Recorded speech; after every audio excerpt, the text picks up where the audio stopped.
Hello guys, welcome back to the channel. It's now been a week since I changed the battery in the Roxor and I have not started the Roxor. So let's see how the new battery is holding up and maybe find out in case there is a battery drain that we may have missed. So let's jump right in and see if we can get the Roxor started.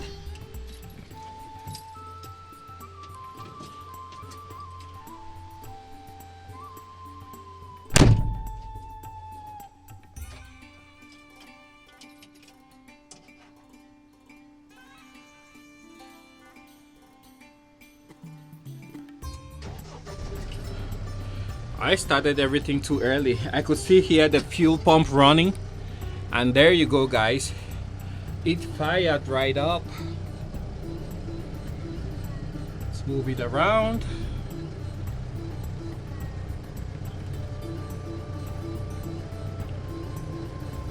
Back up slowly.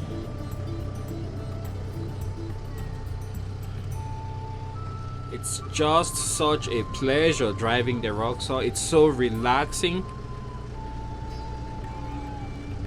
I can't seem to get enough out of this vehicle.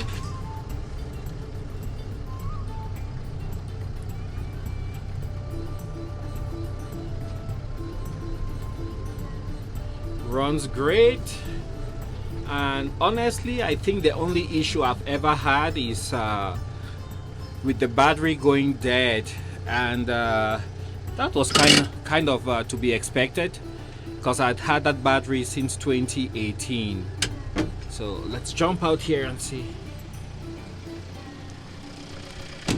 It's kind of a beautiful day, but there you can see the rain clouds in the back, and there is the Roxor. So I've noticed a lot of people selling their Roxors recently, and the price is anywhere. I think the lowest I've seen recently is about from 13,000 all the way up to 20,000, and by the time you get beyond 20,000, most of the people are unsure of themselves. They are asking like, do you guys think this is okay? Do you think this is a good price? But just be assured, the prices for Roxors have gone up, and if you're asking $20,000 for your Roxor, a used one, especially in good condition, that is not asking for too much. I think that is just being reasonable.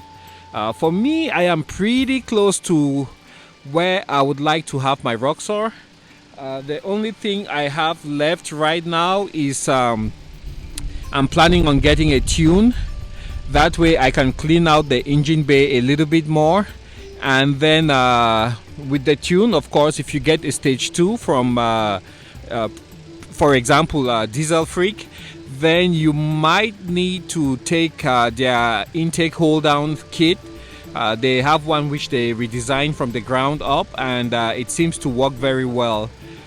That just makes sense, otherwise all the added benefits of the stage 2 tune would be lost, because the added boost will just you will just have the air leaking around the intake, and you will not get the full benefits of the tune. So after doing that, I think that will definitely get the Roxor to exactly where I want it to be. What do I use my Roxor for? Well, like most people who some of them are selling their Roxors right now, when this came out, it looked so cool, and it caused many people to jump in and buy it. But this is different from your regular side-by-side. As you guys can see, the size, the weight, the power output, it is in a league of its own. In fact, in India, this is a full-fledged vehicle that people use on road. So if you intend to take it to the little trails where you have the traditional side-by-sides like we know here in the United States, this will prove to be a little bit of a handful to handle. You know, where you have mud, it will tend to sink. Where you have very narrow passages, you know, those guys can just zip through. But here you have a steel body with very high quality paint. You will have it all scratched up. just not an ideal vehicle to use in such circumstances. So I think some people actually buy these and then they realize that, oh, I don't want to get it all scratched up, it's all metal, all banged up, and then they end up using it, or keeping it in their garages for long periods of time without fully utilizing it. But for me, when I wake up, I look at my Roxor, it makes me happy, and that's what floats my boat. So I'm not asking too much from it.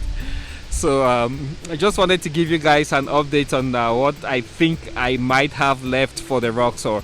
Also, you have the front differential.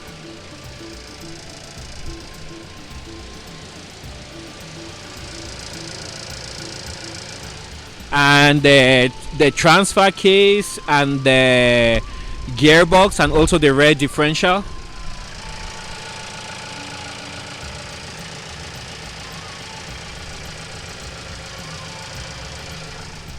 So my plan is to go ahead, drain the fluids in there, in those different components, and make sure I have some fresh oil in there.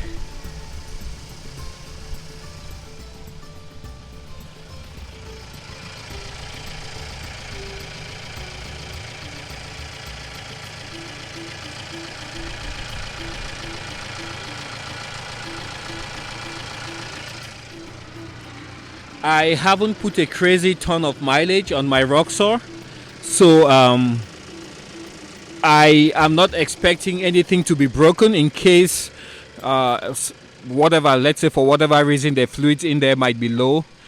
So I haven't put a crazy ton of miles on my Roxor. So I think when I put in fresh fluid, that will pretty much reset the whole deal, and then I can be confident that everything in there is full and good quality fluids.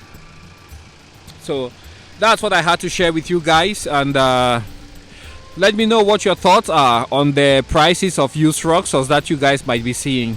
Don't forget also, in case you are looking to purchase a brand new Roxor, you can go on the roxoroffroad.com website, and on there they have an interactive tool that you can use to search for dealerships in your area or your zip code, and then you can approach those dealers and see if they have any Roxors in inventory.